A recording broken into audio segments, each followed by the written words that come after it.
What's up, world? It's your man LionHead. Welcome to Street Cries Webisode. It's been a long time since the real been coming with it. It's been a long time since we felt it so real.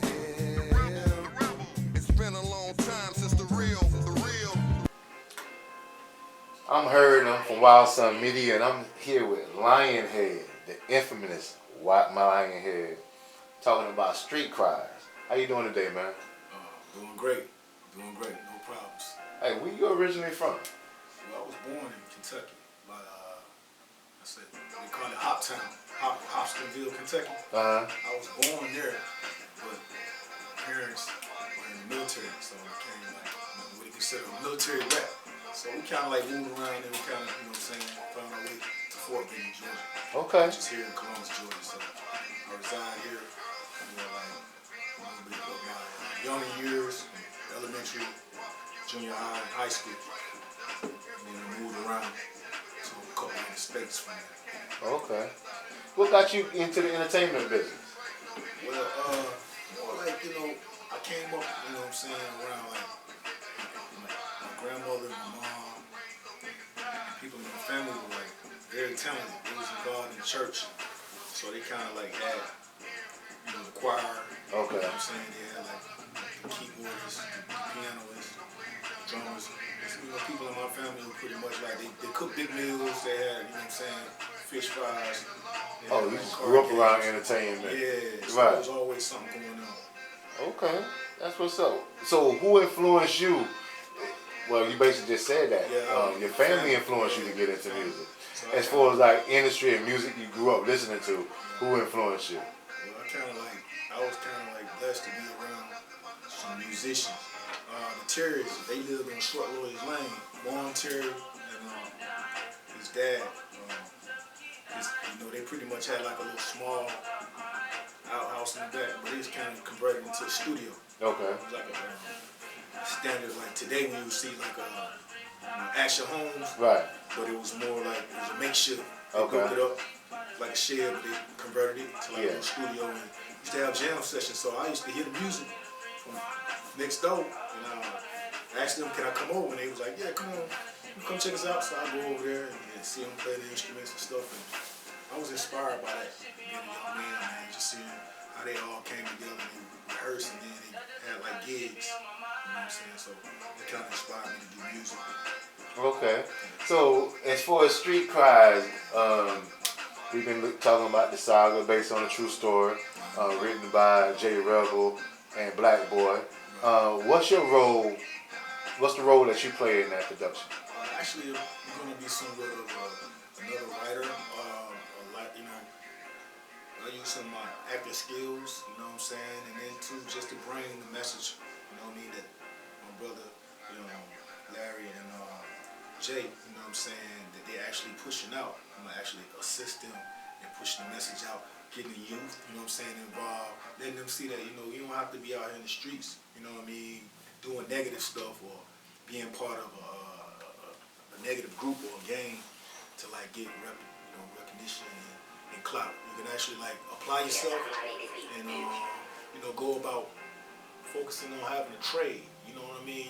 You ain't gotta necessarily always have to get it out the mud. I'm glad you said that, because not only that you are a writer and you know you assist in certain aspects of the production, Right. you also work behind the scenes as far as like you a tech guru as well. Yes, sir. You know, you're a drone operator and you're a photographer. You do videography as well. So Yes, sir. you know, are you gonna be lending some of your expertise in that area behind the camera as well? Yes, sir. Actually, once everything gets up and running, Yeah. which we are like, you know, right now working around the clock to push it. Once we get it up and running to where it's, you know, it's taking care of itself and, you know, get the momentum that we focus on having. Yeah, I'm gonna actually help out with her and some of the other guys who here in Columbus that are videographers and drone techniques. So we're gonna actually take it from there and then like maybe focus on building like not only a school but a program to where some of the kids, you know, some of the youth that's like don't have things to do in the summer, they get in trouble. We'll be able to and have a place for them to learn a skill A set. skill or a trade. Yeah, that way Exactly. they can, apply themselves Exactly. in a positive way instead of, going the negative way. You know what I mean? Right. They got a little bit more on the playing hand than to actually go out and do a quick lick or go and get themselves caught up. You know what I'm saying? Trying to, make a quick buck. But we're going to show them the right way to do it or the positive way to do it. And so they won't have, the cops or someone trying to, take them down. Exactly. I always tell a kid, like, turn your hobby into something you can make money at.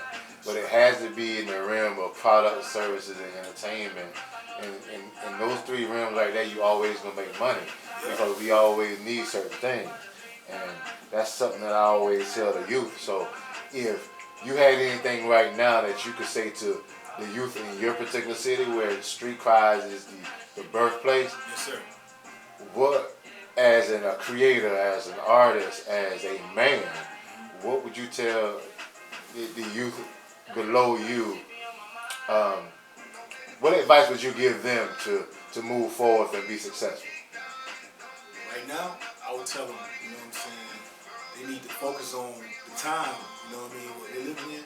They need to, stop wasting their time because eventually it's going to be a time to where if you're not doing what you're supposed to be doing and you don't have the proper paperwork or the proper license, they're going to pretty much, put you away.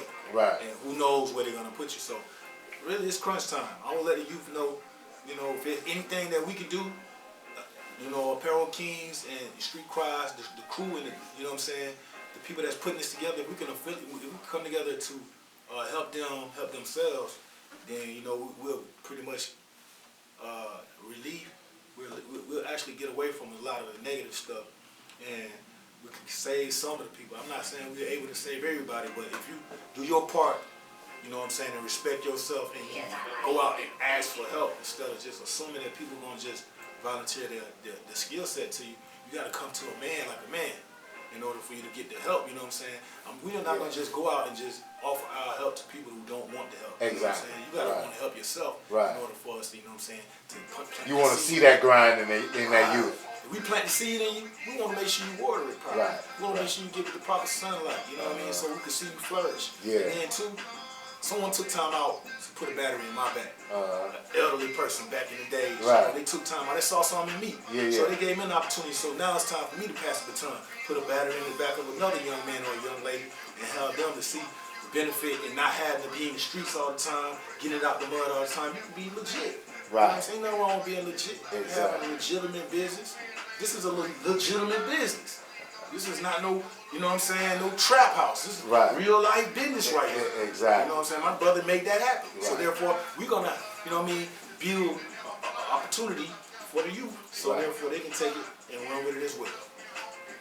This is the first of many interviews we're going to have, man. It's been a pleasure talking to you. Yes, sir.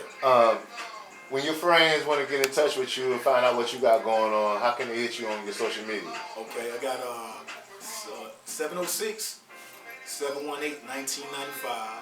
Once again, 706-718-1995. That's my cell number. Or you can reach me at my Instagram, which is Pharaoh Photos. You spell it F-E-R-O-F-H-O-T-O-S. Pharaoh Photos. F-E-R-O-F-H-O-T-O-S. And then you can also reach me at scientific@ymail.com. Spell that SCIENTIFC at ymail.com.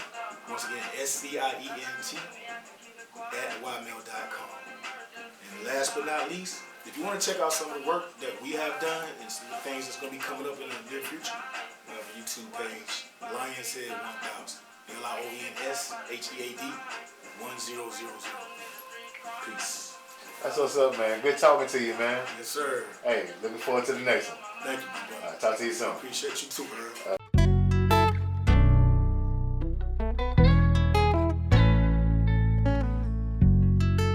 Rebel One Music.